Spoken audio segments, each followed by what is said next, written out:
नमस्कार। आज हम रॉबर्ट ग्रीन की किताब द आर्ट ऑफ सेडक्शन की दुनिया में एक गहरी नज़र डालने वाले हैं। हाँ। हमारे पास इस किताब के कुछ खास अंश हैं और उन पे बने नोट्स भी। हाँ, और हमारा मकसद है कि इस किताब के जो मुख्य विचार हैं, इसका स्ट्रक्चर कैसा है और जो इससे जुड़े विवाद हैं, उनको थोड़ा समझें। बिल्कुल, क्योंकि ये किताब काफ़ी लोगों को खींचती तो है पर उतनी ही विवादास्पद भी मानी जाती है। हाँ, बिल्कुल। पहली नज़र में लगता है शायद ये रोमांस के बारे में होगी। हाँ, वही। पर जैसा हमारे स्रोत बताते हैं, इसका असली फोकस तो शक्ति, मनोविज्ञान और दूसरों को कैसे प्रभावित किया जाए उस कला पर है। हाँ, मतलब ग्रीन इसे महज एक भावना नहीं बल्कि एक सोची समझी रणनीति की तरह देखते हैं। सही कहा। ग्रीन का तर्क है कि किसी को लुभाना या मोहित करना वो असल में सामाजिक शक्ति का एक बहुत शक्तिशाली रूप है। अच्छा। जिसे लोग रोमांटिक, सामाजिक या फिर राजनीतिक मकसद के लिए इस्तेमाल करते आए हैं।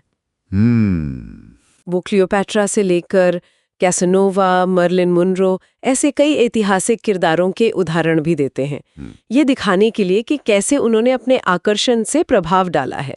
तो मतलब ये सिर्फ निजी रिश्तों तक ही सीमित नहीं है। हाँ। अच्छा, तो इस किताब की बनावट कैसी है? मैंने सुना है ये शायद 2 हिस्सों में बटी है। हाँ, मोटे तौर पर 2 हिस्से हैं। पहला है मोहक चरित्र या जिन्हें वो आर्केटाइप्स कहते हैं। आर्केटाइप्स, हाँ। हाँ, और दूसरा है मोहक प्रक्रिया। तो पहले हिस्से में ग्रीन 9 तरह के मोहक किरदारों की पहचान करते हैं। 9 तरह के? अच्छा। हाँ, इनमें से कुछ हैं जैसे द सायरन, जैसे मेमोरल मुनरो मान लीजिए, जो अपने रहस्यमयी आकर्षण और आवाज से लुभाती हैं। फिर है द रैके, जैसे कैसनोवा। हाँ, कैसनोवा, जो बहुत जोशीले होते हैं और अपने टारगेट को ऐसा महसूस कराते हैं जैसे वो दुनिया में सबसे खास है। अच्छा। और द करिश्माई, जिसे जॉन एफ कैनेडी, जिनका व्यक्तित्व ही लोगों में एक गहरी भक्ति जैसी जगा देता है। और ग्रीन ने शायद इसका उल्टा भी बताया है, कोई एंटी सेड्यूसर जैसा कुछ, मतलब वो गुण जो लोगों को दूर कर देते हैं। बिल्कुल बिल्कुल, जैसे बहुत ज्यादा असुरक्षित दिखना या हमेशा जरूरतमंद बने रहना। ग्रीन के मुताबिक ये चीजें आकर्षण एकदम खत्म कर देती हैं। इसके बाद आता है वो दूसरा हिस्सा, 4 चरणों वाली मोहक प्रक्रिया, और ये काफी रणनीतिक लगती है। हाँ, मैंने भी यही पढ़ा। जैसे पहले सही लक्ष्य चुनना, हाँ, फिर धीरे धीरे उनका भरोसा जीतकर उन्हें सुरक्षित महसूस कराना। बिल्कुल। लेकिन साथ ही वो मिले जुले संकेत देना, रहस्य बनाए रखना। हाँ, कंफ्यूज करना थोड़ा, और आखिर में उन्हें एक भावनात्मक ऊंचाई पर ले जाकर पूरी तरह जीत लेना। सुनने में ये किसी मनोवैज्ञानिक युद्ध की योजना जैसा लगता है ना? आपने बिल्कुल सही पकड़ा, और यहीं से किताब के जो मुख्य विषय हैं वो उभरते हैं।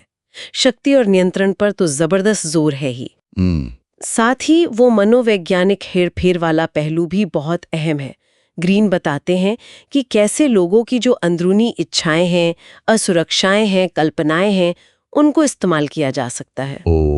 और ये अक्सर नैतिकता की सीमाओं को लांघने की बात करती है, यहाँ तक कि किसी की कमजोरियों का फायदा उठाने को भी एक रणनीति के तौर पर देखती है। तो जाहिर है इस पर राय बंटी हुई होगी। कुछ लोग इसकी तारीफ भी करते होंगे, जैसे कि ये इंसानी बर्ताव की गहरी समझ देती है, या ऐतिहासिक किस्से दिलचस्प हैं। हाँ, वो तो है। तारीफ करने वाले कहते हैं कि मानव व्यवहार की गहरी समझ मिलती है, ऐतिहासिक किस्से वाकई दिलचस्प है और ये रणनीतिक सोच सिखाती है। लेकिन दूसरी तरफ सबसे बड़ी आलोचना यही है कि ये सीधे सीधे हेरफेर और भावनात्मक शोषण को एक तरह से बढ़ावा देती है। कुछ आलोचक इसमें पुराने लैंगिक पूर्वाग्रह भी देखते हैं और ये भी कहते हैं कि ग्रीन के दावों के पीछे कोई मजबूत वैज्ञानिक सबूत नहीं है।